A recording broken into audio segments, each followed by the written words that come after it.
امیر المومنین امام المتقیان حضرت علی علیہ السلام نہج البلاغہ کے خطبہ نمبر 29 میں ارشاد فرماتے ہیں کہ اے وہ لوگو جن کے جسم یکجا اور خواہشیں جدا جدا ہیں، تمہاری باتیں تو سخت پتھروں کو بھی نرم کر دیتی ہیں، اور تمہارا عمل ایسا ہے کہ جو دشمنوں کو تم پر دندان آس تیز کرنے کا موقع دیتا ہے۔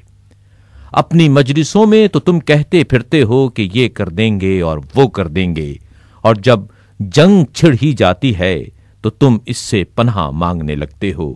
جو تم کو مدد کے لیے پکارے اس کی صدا بے وقت، اور جس کا تم جیسے لوگوں سے واسطہ پڑا ہو اس کا دل ہمیشہ بے چین ہے۔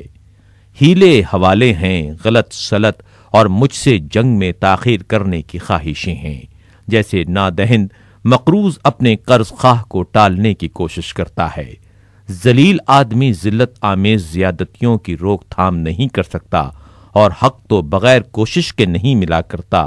اس گھر کے بعد اور کون سا گھر ہے جس کی حفاظت کرو گے، اور میرے بعد اور کس امام کے ساتھ ہو کر جہاد کرو گے؟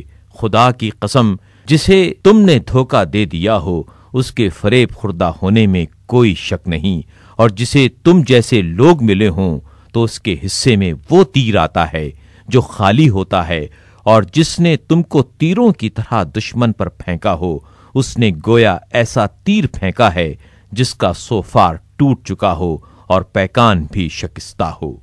خدا کی قسم، میری کیفیت تو اب یہ ہے کہ نہ میں تمہاری کسی بات کی تصدیق کر سکتا ہوں، اور نہ تمہاری نصرت کی مجھے آس باقی رہی ہے، اور نہ تمہاری وجہ سے دشمن کو جنگ کی دھمکی دے سکتا ہوں۔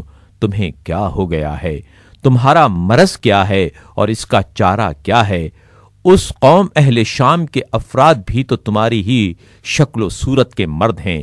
کیا باتیں ہی باتیں رہیں گی جانے بوجھے بغیر، اور صرف غفلت و مدہوشی ہے تقوی و پرہیزگاری کے بغیر۔ بلندی کی ہرس ہی ہرس ہے، مگر بالکل ناحق ہے۔